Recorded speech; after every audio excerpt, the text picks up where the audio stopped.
I remember my auntie, my dad's younger sister, making our school lunches. At school, our lunches were kept in a small cabinet or drawer to prevent the children from eating the food before lunchtime. I remember on one occasion, my auntie bought us puff puff. Puff puff is a fried dessert made out of flour, eggs, sugar, vanilla, yeast, butter, and vegetable oil. As children, we enjoyed them so much that we would eat them before arriving to school. She arrived back to the school to take some with her, but to her disappointment, to find out we had already eaten the dessert before she had returned back, and we got into trouble for eating our lunch in the morning. Although we lived in a comfortable type of setting in Nigeria, I and my siblings oftentimes ate from the same plate of food. Food was never equally shared, and I would at times feel the need to eat more but refrain from asking for more food from my auntie. My complaint would always be, such and such person ate the food so fast he didn't leave us enough food to eat. My youngest brother, as a toddler, at 2 years of age, developed the habit of eating his classmates' food once they had thrown it into the trash, and as a result, he developed a rash that we called craw craw. Once Dad realized this, he bought a special ointment for his scars, which healed rapidly. From that time on, my younger sibling didn't eat from the trash. I don't know if his peers had agreed to give him food before throwing it away, but I realized upon observation he was no longer eating food from the trash, and the children in his class were willingly giving him food to eat. School curriculum in Nigeria focused on providing a well-rounded education to the children. In other words, what would have been taught at home, such as menstruation, songs, and life lessons, were all taught at school by our teachers. When tuition wasn't paid, students had to stand by the entrance of the school gate in the sun. I wasn't aware when my dad paid the school tuition, and I would oftentimes put myself at the school gate with the other children who didn't pay. My other three siblings followed right behind me, like little ducklings following their mother. They were just following me, their older sister. As a child, it was easy to obey authority. There were no held boundaries or details, and so it was often easier to obey older adults or older youths. After a year or two, we had moved to a diplomatic gated community in Siemens, near neighboring Muslims, and even bought eggs from them. The eggs were very delicious from the community that grew hens. As an adult, I can say the hens weren't mistreated because the hens and eggs were in very good condition.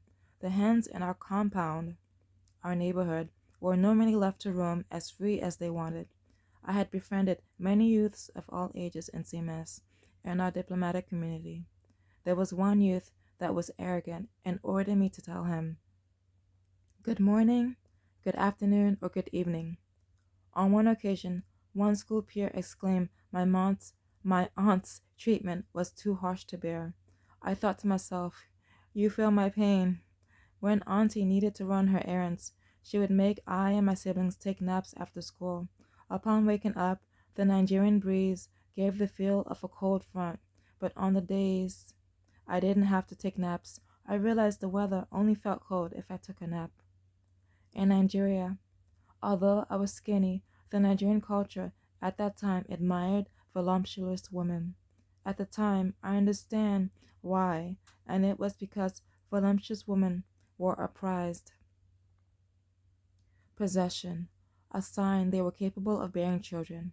Although skinny women were overlooked and the voluptuous types were highly desired, as is the case in third world countries and rich countries due to the accessibility to food and a wide variety of meats, vegetables, fruits, desserts, and sodas of all varieties, and beans of different colors from different countries. Skinniness is oftentimes desired, although many run the risk of becoming bulimic and or anorexic.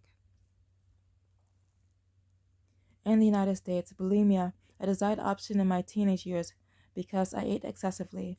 The norm in my family was to eat McDonald's and eat the native fufu, with a soup which consisted of vegetables, beef, chicken, or goat's meat, or a traditional dish that consisted of white rice with soup, which consisted of tomato paste, oil, chicken, onions, and salt. My Auntie Rosaline, as she was called, never had to worry about her weight. She had lots of admirers that crossed different ages and racial ethnic lines. She was an easygoing youth that had the burden to take care of her nieces and nephews at a young age. For 6 years, she already knew how to cook, clean, and do housework. Years later, she got married, learned to raise and bring up three precious children of her own. My teacher taught the class about hygiene and the importance of having your own comb to comb one's hair, and how it was important never to share combs with other peers as to prevent the spread of head lice. If she had spoken about personal hygiene, such as changing one's underwear, I think I would have adhered to her lesson. As a child, the norm for me was to wear the same underwear every day. When I arrived to London, England, to our new home in northern England, I parted and said goodbye to my underwear that now appeared like a rag. Although hygiene was an essential feature, I and my sister ended up with head lice while we were in Nigeria. They say it's possible from using the same combs. In Nigeria, the norm was to use combs and not hairbrushes. When my sister got head lice, I got it too. I still don't know how I got it. I've always remembered what the teacher taught about hair combs and the importance of not sharing them. I didn't always sleep in the same bed with my sister because I was prone to bedwetting. My sister's hair was cut short. I was forced to go bald because lice was slowly eating my scalp. The damage it did to my head was so visible that my peers at school would inform me of the appearance of my head wound and kept their distance at the appearance of skin flesh. When we moved to Europe, our hygiene improved drastically. There were better facilities and more attention was given to our growth and development.